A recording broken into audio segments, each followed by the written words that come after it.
That's right. I was in Ghana and then I was in Kenya. And so it feels like the world is a very small place. So while physically we may not be with each other, but vibrationally and energetically, very much the feeling that we are connected and we're sharing, we're supporting, we're encouraging and helping each other along. So I hope that all of you have the same feeling too. So today is a very interesting topic. It's a appropriate topic of the time, of course, preparing for the future as if that future is really not going to be so good, or preparing for the future without fear. So it's interesting that our minds project into the future so quickly. Our tendency seems to be we kind of, you know, regret or cause sorrow to ourselves by thinking about the past. And we seem to be engaged in worrying about the future. And so what's happening at the present time? This is the big question to ask ourselves. And time is time kind of spiral, or is time linear, or is time cyclic?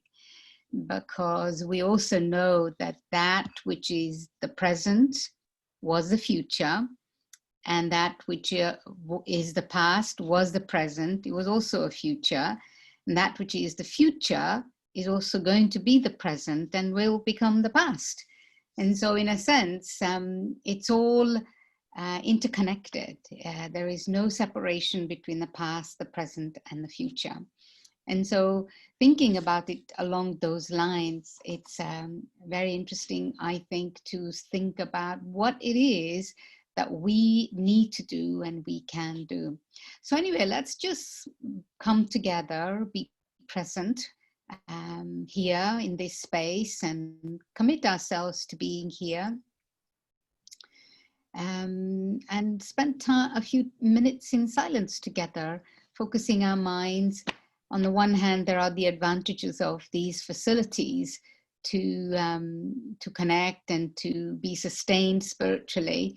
But also, I suspect some of you are sitting in your kitchen, some in the lounge. I was seeing the other day when I was talking to, I think it was Ghana, and somebody was out jogging and he was listening as he was jogging. And at one point, for some reason, he put his camera on and I could see this, you know, image going like this, and I knew what he was doing. So whether we're out for a walk or whether whatever, if you are out for a walk, if you are jogging, if you're cooking, whatever it is that you're doing, let's just sit down for a few minutes, become stable and still and quiet, clean the slate of the mind so that we can concentrate, we can assimilate.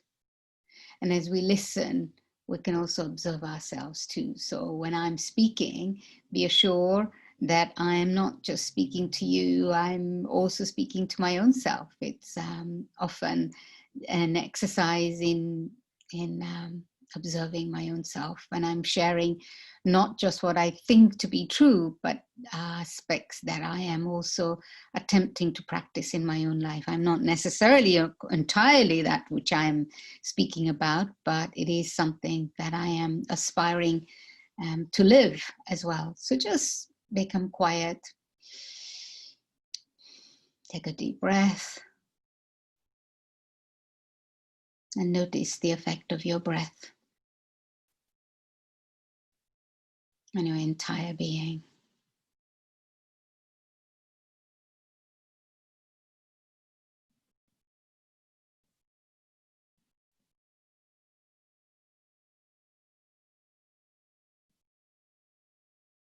Whatever's happened until now is the past. It's finished. But you're here in this present moment.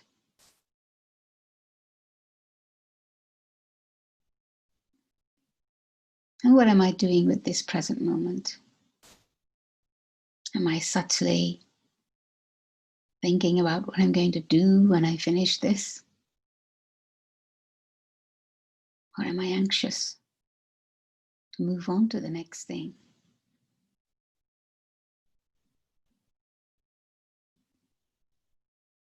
Or am I really present in this moment, in this time, in this atmosphere, in this company?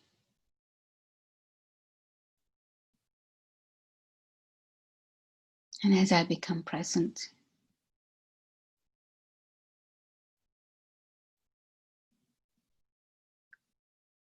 as if a stillness, an assurance washes over me, and everything is absolutely just the way it's meant to be right now.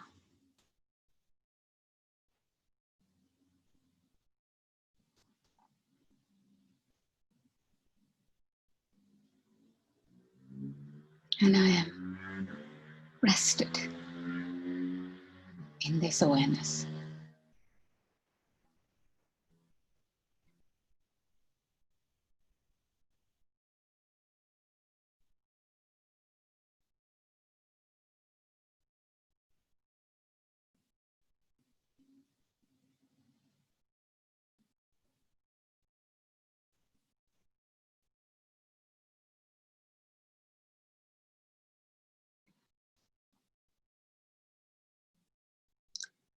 Thank you.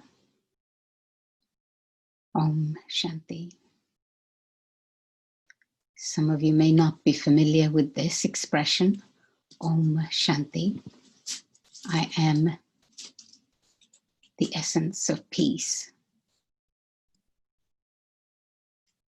And really, everything in today's world is transient. Not just in today's world, everything. We know the principle of life, that everything is constantly changing. No matter how we want something to be the way it is, it doesn't happen.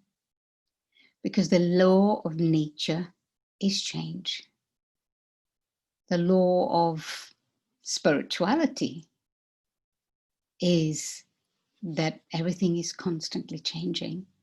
And in that change, we ourselves have to learn to respond to that change or recognize our own ability to respond to that change. And so change is inevitable. You cannot prevent that.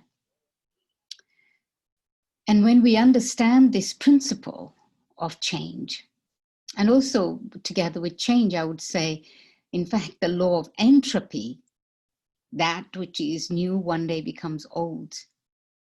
You know, a piece of furniture was new and it had its sparkle, and as time goes on, it becomes old and it loses its sparkle. Whether it's nature and season, you sow a seed and the seed germinates and a beautiful tree is created, it bears fruits, and there comes a time when that tree also has to go, but another seed is always ready for the next tree to be planted.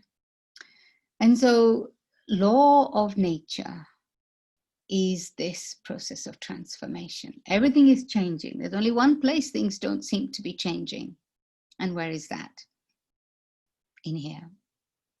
And the more we resist the change, the harder it becomes inside ourselves to cope with what's in front of us.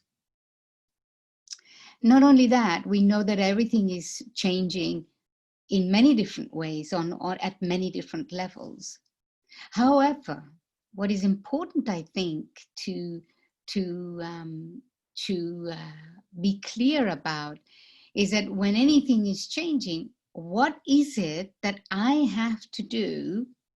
How is it that I have to be with that in order for me to be able to um, know that whatever the change is, it will always be there for my advantage, for my benefit, and to serve me. Now, this is a new concept. Can change be there to serve me? Even if on the surface it doesn't seem like a good thing, or it has negative connotations, or it's unpleasant. But I'm absolutely certain nowadays more than ever before that there is an advantage in that. There is benefit in that.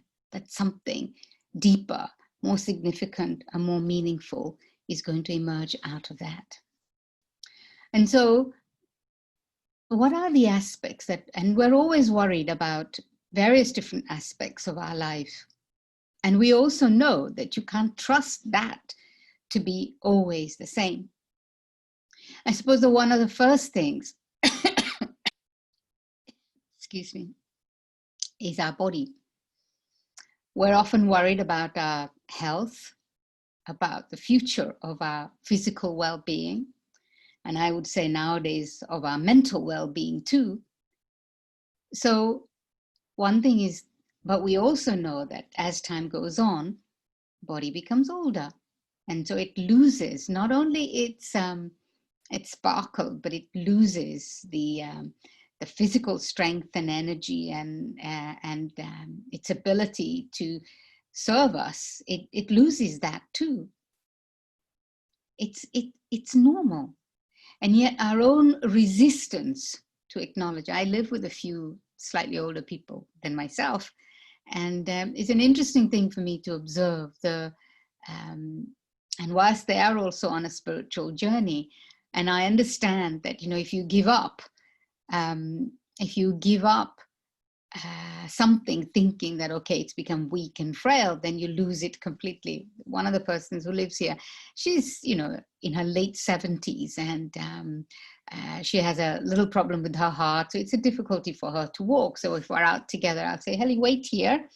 You just wait here, or slow down, and then we'll come back again. And she'll say, or you wait here and I'll go get the car, and then we get in it together. And she'll say, no. That which you leave, it leaves you. In other words, if you say, I can't walk and I'm not going to do it anymore, then even when you need to walk and you want to walk, you won't be able to. It will have left you. Right? It's an interesting principle to think about. And she's amazing, 79 years old, but she will do and walk and do her own thing and look after herself pretty well. But then there's another aspect to that, is that, you know, she can not hear very well a little bit. And because she's becoming frail to some extent, she will resist this frailty. And so she becomes quite upset, or she'll misinterpret something that you say, and she'll get angry about it. And it's okay, I understand. But also there is this resistance to recognizing that, okay, it's okay. I'm a little hard of hearing now, and I just need to try a little bit hard, or be patient. And I understand the resistance too. But my point being that the body does become older. But it's the question of keeping my own butt. Yet at the same time, she does all these mental exercises. She goes on these courses on the computer so that she doesn't lose her memory, or she doesn't become not able to be strong mentally. So she does all of these exercises. And so, you know, looking after our own physical well-being, it's not going to happen when your body's already gone, already lost its power. So I have to do it now. I have to prepare for my future well-being now. So if I'm preparing for it, if I'm working on it, then I'm not going to worry about the future. Whatever happens, I will have prepared, and I know that I've done the best that I could have done. One of the things that we're afraid of, I think, is regrets about what we could have done and we didn't do. And so our physical well-being, looking after our own physical well-being, is if I eat well, I rest well, I take care of myself well, then I know that I've done what I could, and my future is going to be okay. Whatever extent it's possible, I've done my best. And so, for your physical well-being, what is also necessary on a spiritual level, actually, is to perform actions that are elevated. If I want to be sure that in future my body is going to serve me, it's going to look after me, is when I have used my body right now to serve others. You know, I'm not going to address the past, because I think the past, we understand actually that past is finished and I have to move on from it. And okay, I say that kind of as if, move on from it. And I know that it's not that simple and that's not that easy. But for moving on from the past, I have to start observing myself. I have to start seeing the threads of the situations that I have found myself in that have caused me difficulties or pain or suffering. And the interesting thing about the past, I think, is that the more we understand the lessons that we've got to learn, the more we're able to move away from our past. There's always something that we've got to learn from situations that have not worked out for us. So in terms of the past, I'm not going to go there in this session. We could just look at the things of the past and how it is that we can be free from the influence of our past. That also is there. But I want to focus on our present, because we're talking about the future, facing off the future. And the thing is that we end up thinking about the past, and we end up mulling the past and reciting with words, reciting with our thoughts, reciting in our minds all the things that have gone wrong and that have caused us pain and sorrow. So what I have to do actually is, in the present moment, what should I be speaking about? What should I be thinking about? What should I be seeing? What are the conversations that I must engage in order for me to, in a sense, override the past? This is really the intention. Override the past by putting so much positive energy in my present moment that I have absolute guarantee that my future is good. People are so interested in their astrology and palmists and people like that are earning so much money these days because people want to know their future. Why is there so much curiosity about the future? It's actually not just curiosity, it's a worry about the future. In a sense, subtly, we are already aware of our past that has not been so pleasant, but our own contribution to that past as well. And so it's really thinking about what is it that I can do at the present moment in various different ways. My relationships, first in my own body, my relationships, the quality of my mind, the quality of my wealth. How am I using my wealth? What am I doing with my wealth?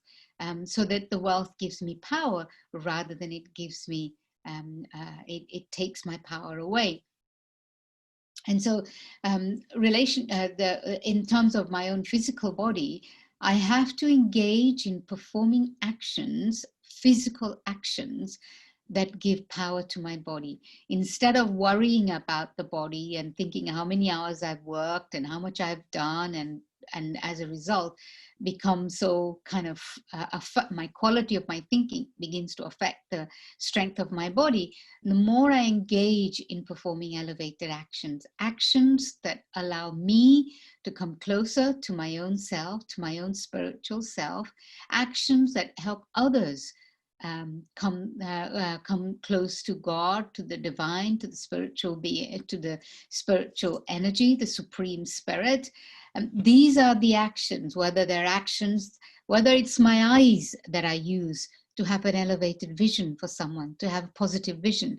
Let me be able to see their speciality, their beauty, their uniqueness, that truth, rather than negativity. And then when I see something negative, what do? I think about it. It plays on my mind over and over again. jumping to conclusions about people and their negativity, and then responding or behaving with them in an aggressive manner, or making assumptions about people and their behavior in such a way that it's then, my mind is constantly working, and then what's coming out of my mind is exactly what's in my head. And so I'm using all of my senses, my eyes, my ears. When I use my ears to, listen to gossip, when other people are ready to talk about other people, put them down. My common friendship with someone is my common enemy, really. Actually, my common friendship with someone is our common enemy with someone else.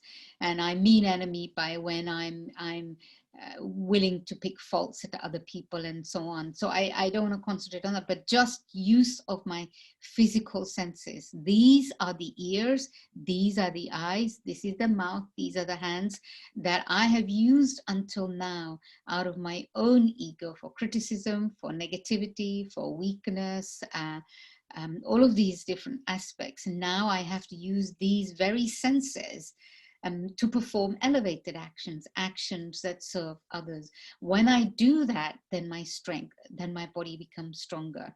You know how in India, particularly, we have this system. I see quite a few Indians in this group, and also others. Someone will be very rich and well off, and they'll have so many servants in their own homes, they won't even fetch a glass of water for themselves in their own home. They have so much power in their own homes. But people will go to the temple to do the mundane of tasks, whether it's sweeping the temple, or whether it's the cleaning the temple, or whether it's supporting the priest that's doing something in the temple. They seva, because they know that to go into a special place, spiritual place, and support people in that way, or support a place, actually is supporting themselves. So, if I want to not fear my physical well-being for the future, let me perform elevated actions right now, because these are the actions that will bring my future close to me. Then, of course, there's the whole aspect of relationships. We know that relationships change. Nobody lives forever. If nothing else, nobody lives forever.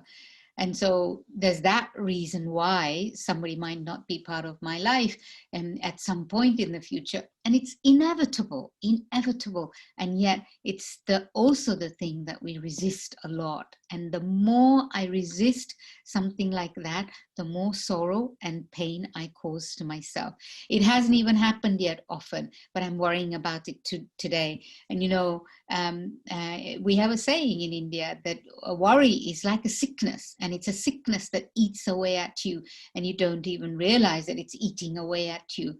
And so in terms of relationships also, though, but more importantly, we also know that when our relationships are new, when we are starting off new relationships, then they have their charm, they have their excitement, they have their energy, they have their vibrancy.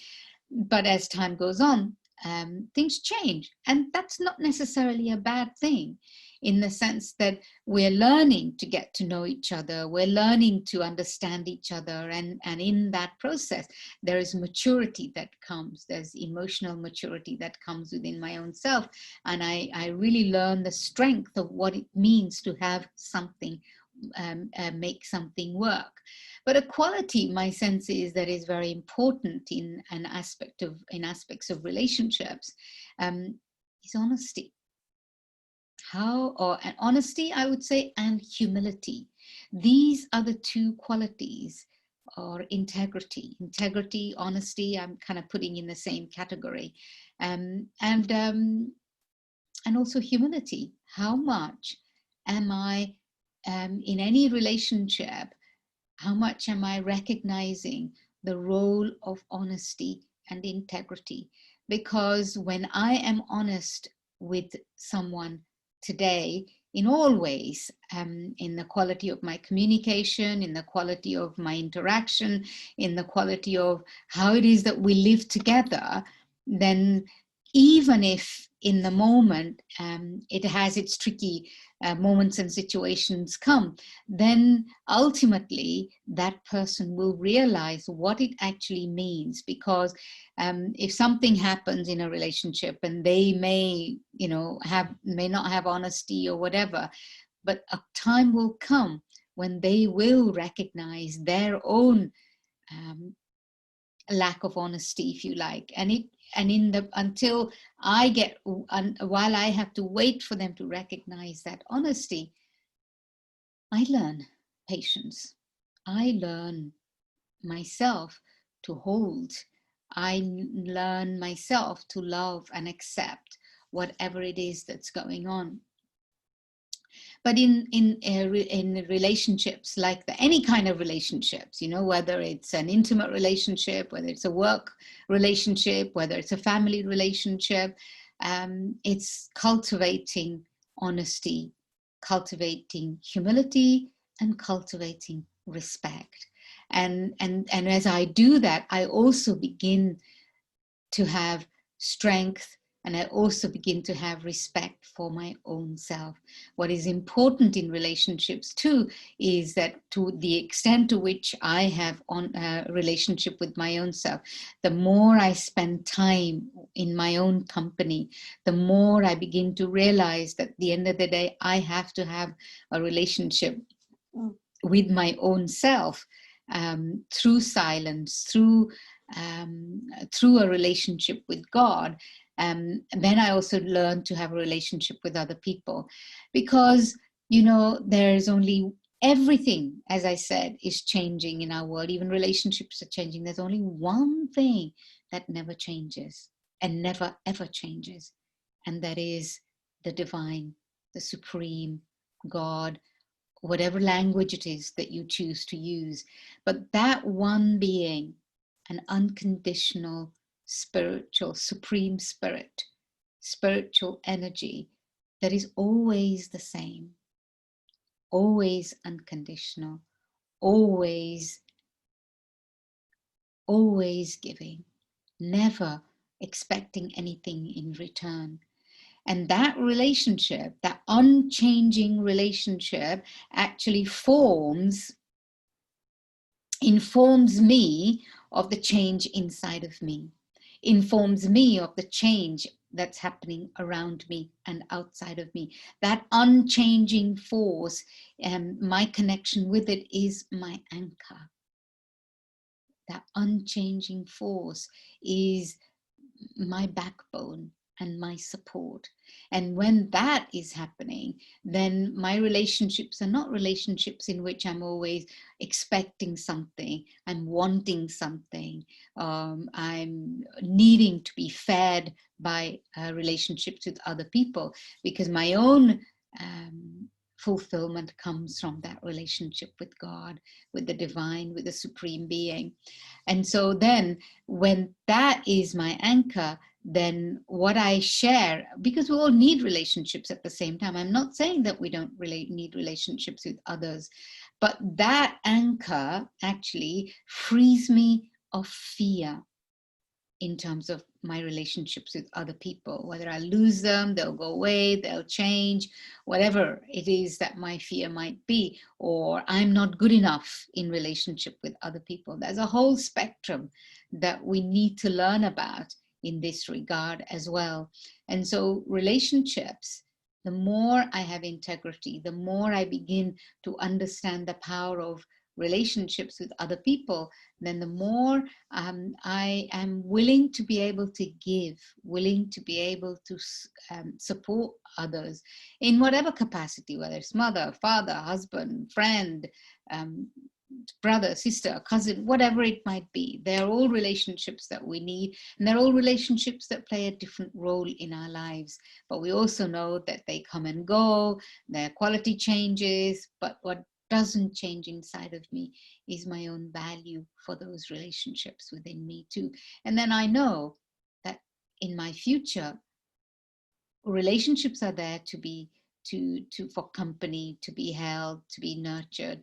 And I also know at the same time that when I have engaged in relationships with other people, even people in the streets, it doesn't have to be the people that we're related to. I think that, sometimes I see often, for smallest things, fights break out in the streets. So whether it's on a queue or on an aeroplane or whatever,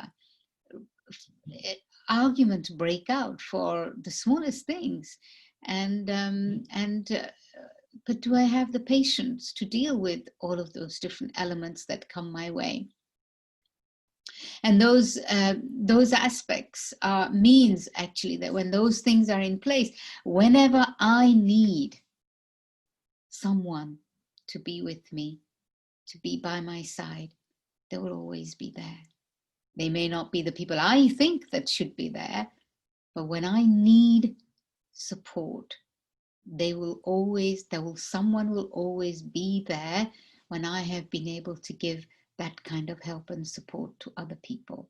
And so I don't need to worry. I don't need to worry whether how will I live, who will be there to cook for me when I'm old. If I worry in that way, then I lose my present and I don't have the strength to do the right thing as well. I get into the needy state, and then people are pushing me away rather than willing to be with me. It's always a thing, I think, that in terms of our relationships with other people, what is it that I'm providing for people?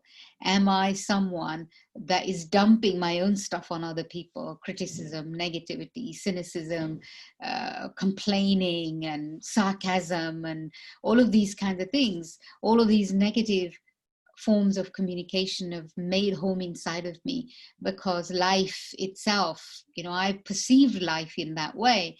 And so if it sits inside of me, when someone comes in front of me, what happens? When someone comes in front of me, that's the only thing that will come out of my mouth. It's like I'm harboring so much negativity inside me that my vibrations become heavy, my words become negative, I'm complaining, and whoever comes in front of me, I have the same old things to say all the time. But yet someone who's moving on, constantly recognizing the flow of life and not holding on, they're bright, they're light, they're happy, they're sharing, they're giving. Just coming in the company of someone like that, they don't have to say anything, but the way they live their life makes you feel easy and comfortable, and their company lifts a burden for you as well when you're with them. And so it's really interesting to think about how it is that my relationships with other people are. What is it that people are perceiving from me? So then I have nothing to worry about the future, nothing to worry about whether people will be there or not. There will always be people, because they will want to be with me. They will want to serve me. So that's the aspect of relationship. So never worry about your relationship if you're dealing with your relationships in the right way right now. And then money. It's such a, what's the word I'm looking for? The money is, it can slip out of our hands so quickly, or we can lose it. The world is full of so much pain and sorrow and suffering and deception and cheat and all of this. So we worry whether we will have money. And so how can you ensure that you have enough? Again, in India we have a saying, just because, or that, if you have a little and you think you have a lot, there's no one as rich as you. And if you have a lot and you think you have nothing or you have little, then there's no one as poor as you. Now just think about that psychology for a moment. If you have a lot, but you don't think you have enough, you're miserly. You're miserly with yourself, you're miserly with others, you've never had any to give for charity, but you're always worried about how to hold on to what you have.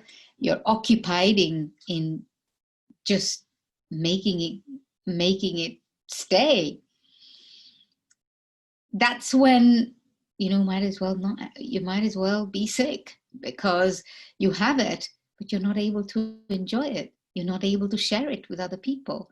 And so again, we come back to this thing: what am I doing with what I have at the present moment in time? Money is also an energy. It's just another form of energy. It's nothing physical. If you have it and you use it, then you know that it will grow. If you use it to serve others, if you use it to nourish others spiritually, if you use it to support other people, it's not possible that you will run out. So many examples I've heard. Jabin mentioned Dadi Janki, and our elders. Dadi Janki was the head of the Brahma Kumaris and recently passed away. And yes, it's true. I had amazing fortune to spend time with her, and she would always say, she will get something, she receives it in one hand, she gives away in the other hand, but more and more comes. She would always say, as part of our work, our spiritual work, she would say, the retreat center that I have been at for the last 27 years. Currently, it's being renovated, and so we're not living there. It's an 18th century Palladian villa with 70 bedrooms and 6-7 staterooms and other meeting rooms and dining rooms and so on. It can accommodate 100 people, and massive place. But Daddy Janki, we would always constantly be doing things in terms of service, but keeping the freshness of the energy. But all of those years, she never once asked me, why did you do that? Why did you spend money on that? How much was that? Or, oh, that was too expensive. Or don't buy this, or don't buy that. Or don't. Never once in all those years, I remember that she ever asked me why I spent money on something. Why did I change this piece of furniture? Why did we decide to get this and not that? Or never. And so all of us who were living there, 25, 30 of us, in fact, she would say, more important to preserve people's energy, because right now our energies are more important to stay positive, to stay easy, to stay relaxed, and people should have time. People shouldn't be, spending time doing physical work to such an extent that encroaches upon their personal time, that time for spiritual study or their time to meditate. She would say, if you need a piece of equipment, buy the piece of equipment so that people's lives are easier. They can spend time. What's really needed now is the spiritual energy. And so to be able to generate that. And, we have a building that was constructed nearly 30 years ago, Global Corporation House. It was the first building outside of India that the Brahma Kumaris constructed. We didn't have the money to pay the architects that were needed when the plans were being made. We got the land for a very small amount of money, but when it came to building it, we didn't have the money. And believe it or not, in the end, we decided to go ahead, and we made all the arrangements officially to get a loan or whatever else. But can you believe it? £4 million project, we never needed to take loan. Why? Because just the money that was needed would come when it was needed, in the way that it was needed. And so we as an organization, even we don't have the policy of investing money or hoarding money or keeping money, that it would always say, money comes, use it for service. That's what it's for. Use it to serve other people.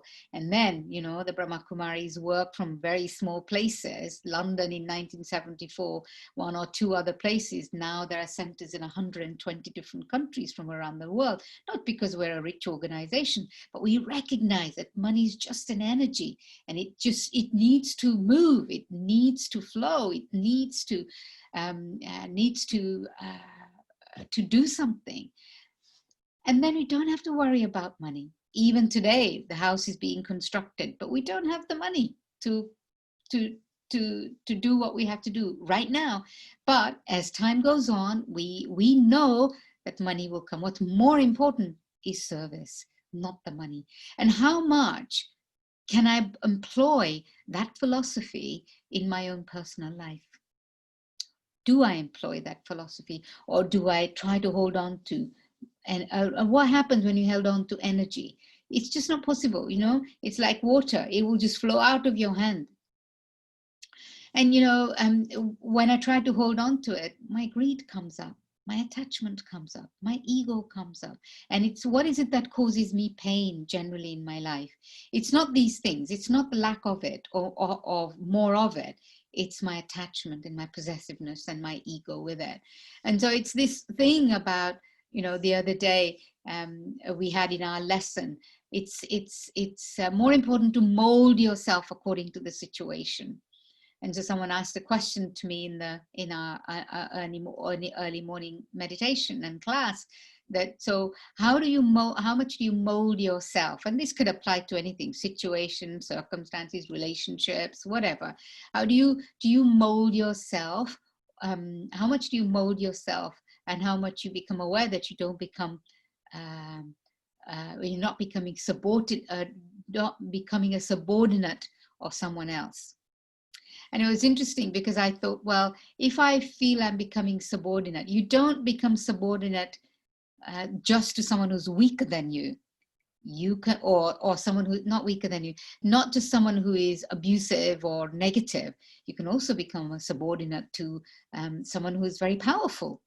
So is it the other person, or is it my own state of mind that becomes subordinate?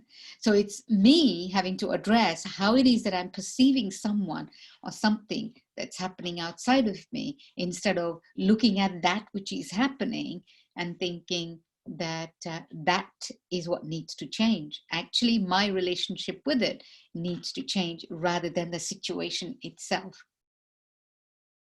So it's an interesting thing. So in money, if I use it to benefit others, I know absolutely that I will never go without. I will never not have enough to eat. I will never not have a roof over my head. Now, I can say, well, I need a 5-course meal every meal or every day, or I can just say, I can have just bread and soup, or I can have a dry chapati and dal, whatever it is but I will have enough. So what is my attachment to? Is my attachment to money, or is my attachment to the way in which I want to have things? If I worry about that, I'm not enjoying what I have now. I'm not sharing with what I have with others, and my future will also become stifled. So this aspect of stifling things is very interesting. You can stifle relationships, you can stifle money, you can stifle the energy of money, you can stifle even your own self. And then, of course, there are situations and circumstances. My latest realization, if you like, and this, I think, if this doesn't free us from fear, I don't know what will free us from fear. I'm seeing that everything that happens, everything in our world is benevolent. The seed of everything that is happening is the seed of benevolence, because God is the seed of the human world, the tree.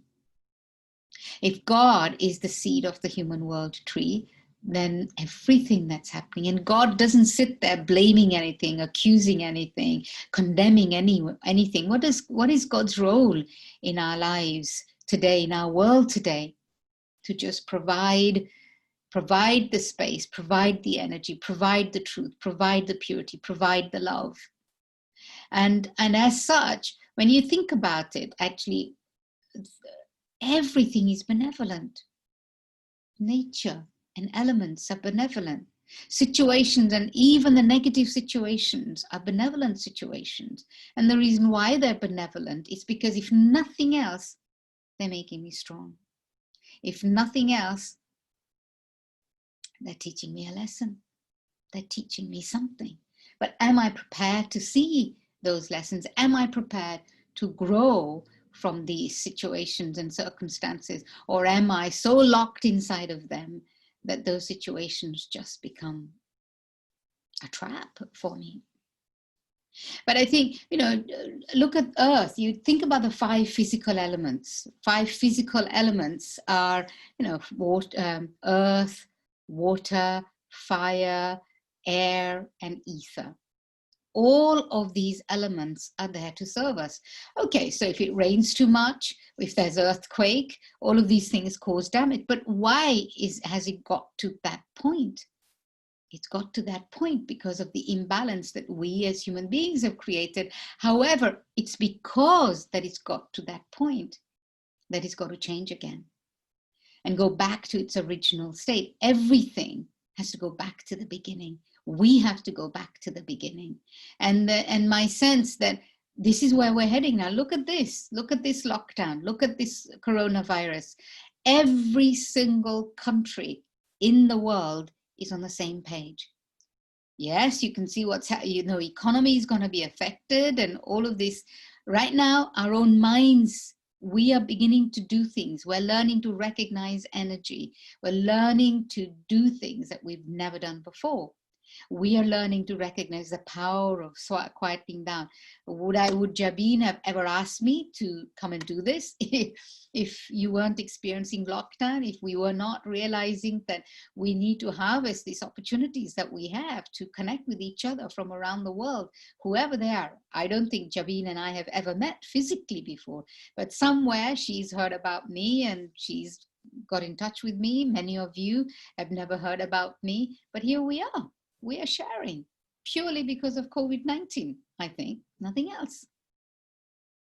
And so really, but if you change your vision, if you change your attitude to that of benevolence towards what's happening, you will find that your own benevolence will emerge too, because ultimately the spirit, the human spirit, is benevolent. The human spirit is that which is constantly serving, because we are this constant thinking, constant living energy.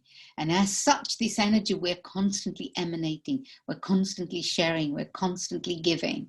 And because we're doing that, we are benevolent. However, what we have to become conscious of is what is it that we're benevolent of or with? Or in what way are we sharing? Are we sharing the negativity that's filled inside of us? Or are we now beginning to realize this incredible potential that's hidden within us and we are sharing that? What is it that we're being benevolent with? And I think that now we begin to realize that our potential for benevolence is huge, enormous, unlimited, vast.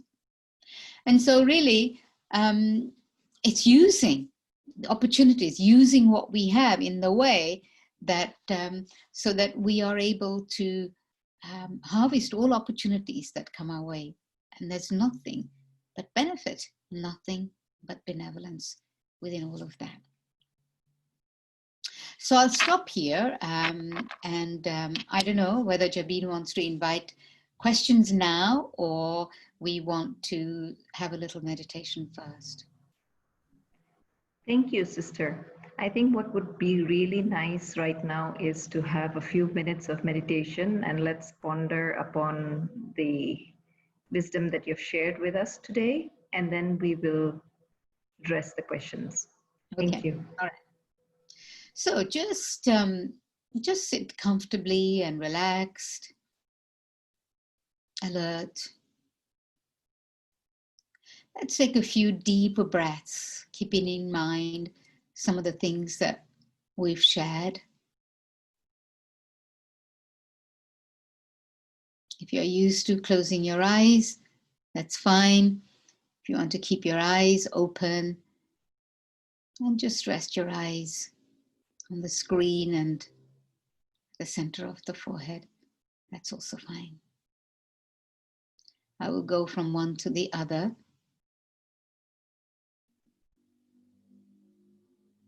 Just feel your breath and feel the consistency of your breath.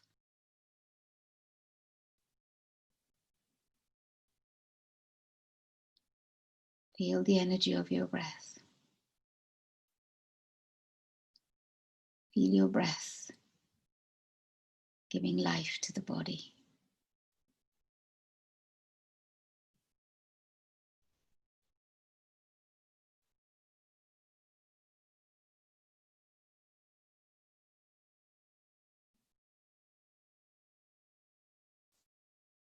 Feel your breath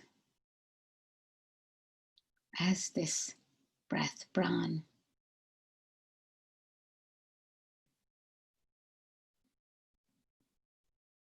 And just see the moment as this vast, unlimited moment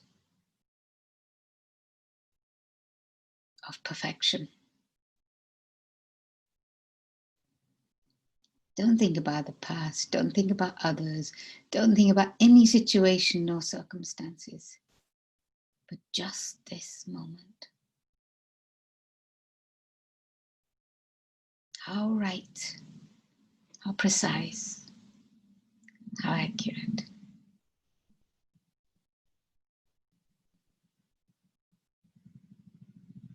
And as you do that, it's as if you yourself feel the sense of solid presence of yourself, the solidness of this moment. It just is, and it's just fine.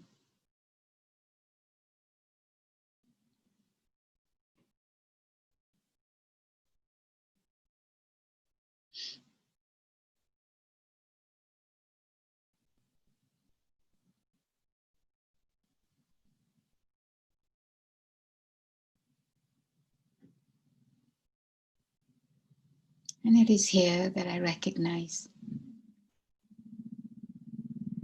what an amazing contribution I can make to the world. Holding the space, holding this energy,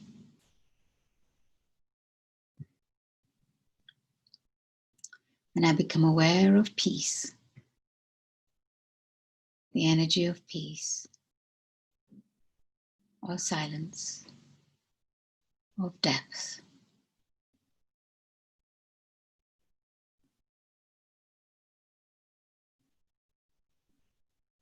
And it is here that I invite the presence of the divine, the one unchanging force.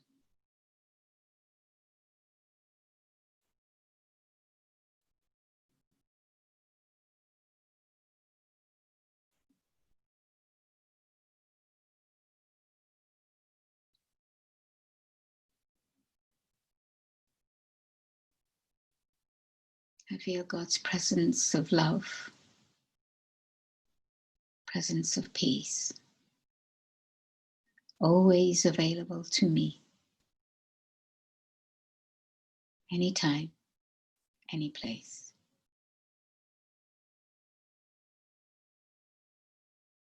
And it is this that becomes the precious power, my place of safety.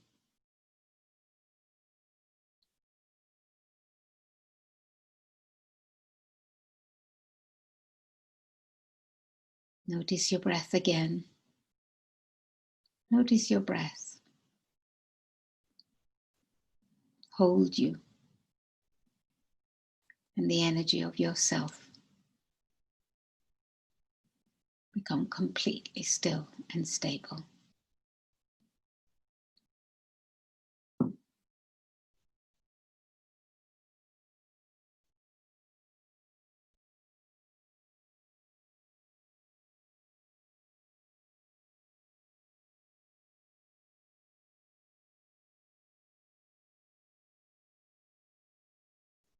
Thank you. Om Shanti.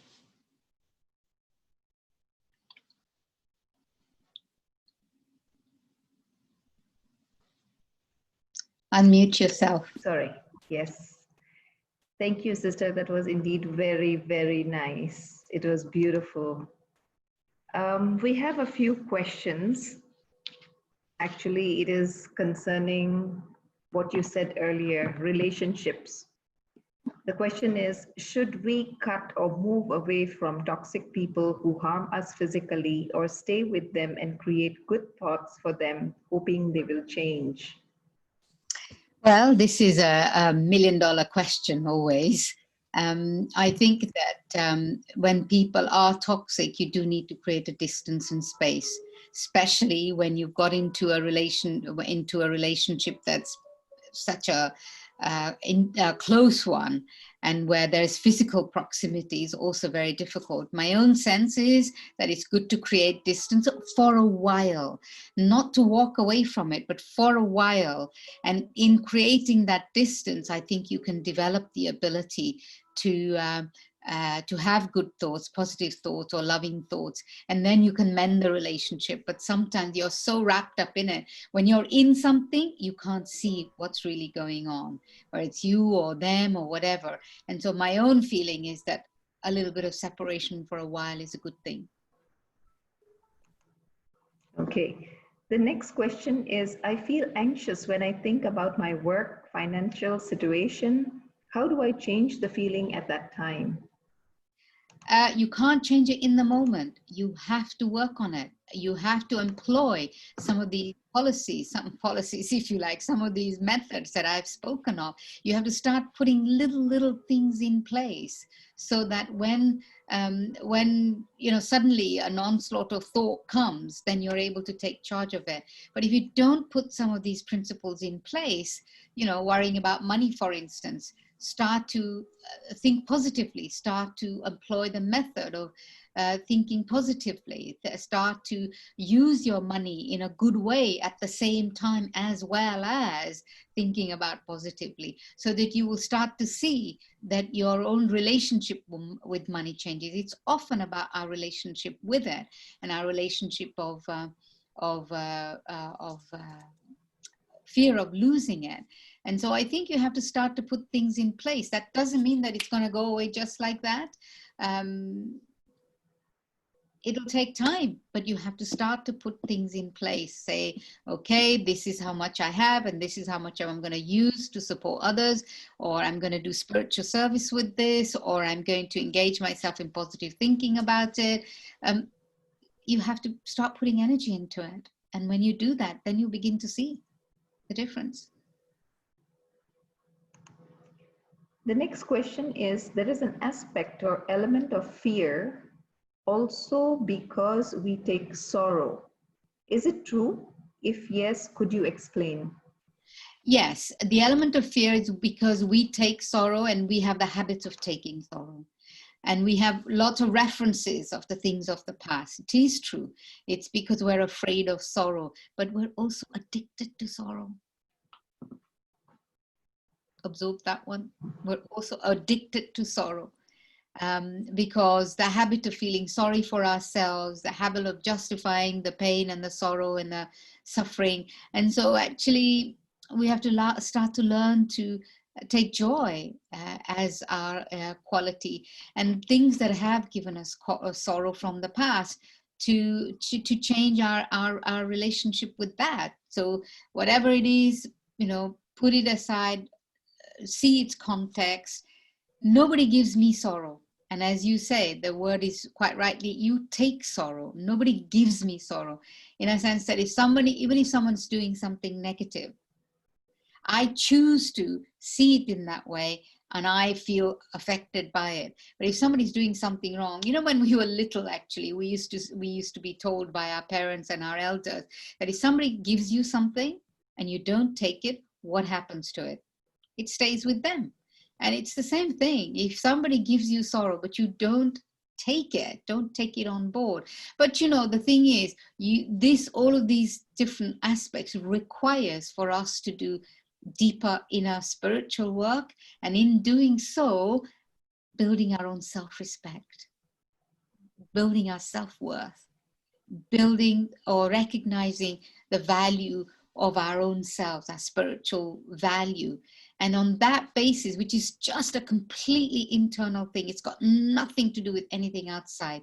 And that's inner work that we have to do. And on the basis, I'm a spiritual being, and my original state is positive and good. It's only when I begin to identify myself with this, then, and I associate with the world outside, then young, old, black, white, ugly, beautiful, tall, thin, all of these things become part of our thinking. And when that happens, then we identify ourselves with that. And when we identify ourselves with that, then we forget our own internal state, which was nothing to do with that.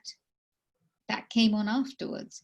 And so really, meditation, the understanding of the spiritual self, allows us to develop a greater, deeper spiritual self-worth.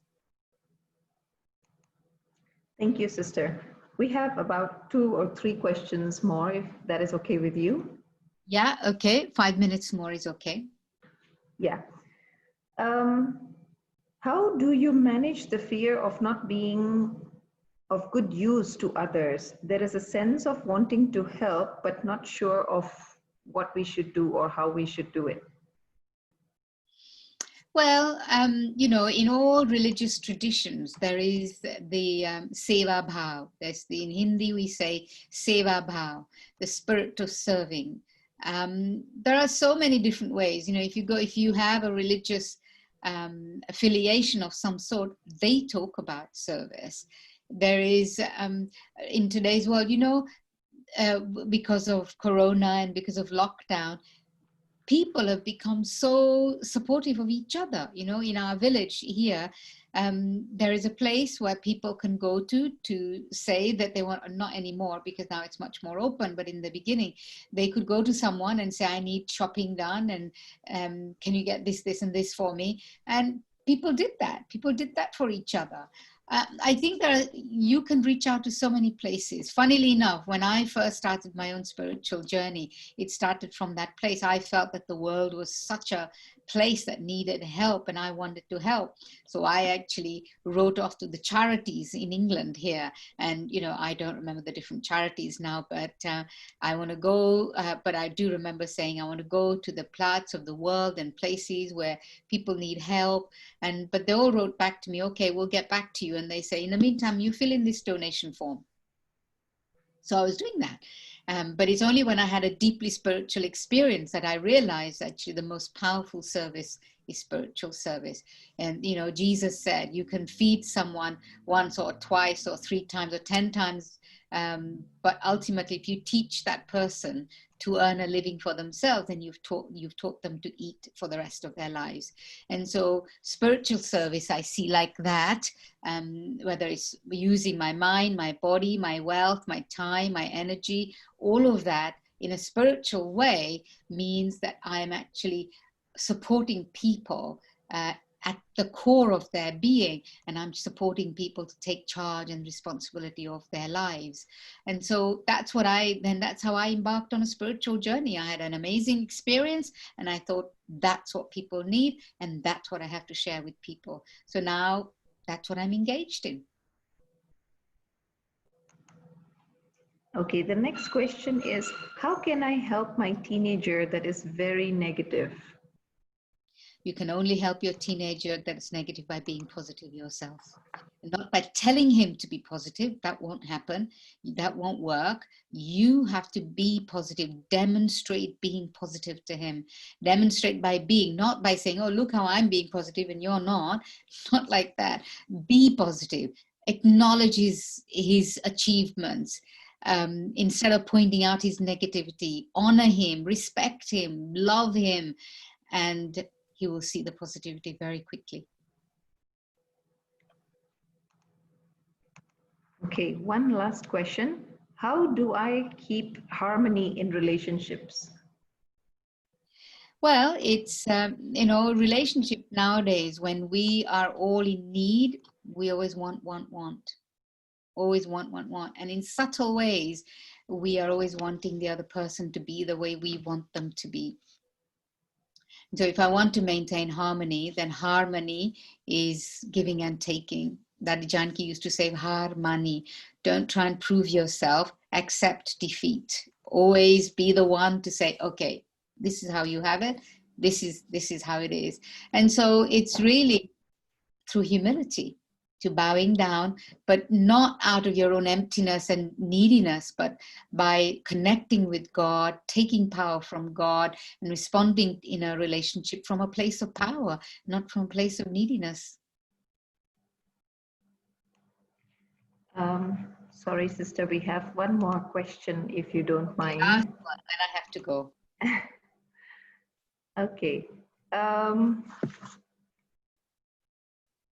I understand my reason for being fearful intellectually, but I am not being able to bring it practically into my life. Can you please help?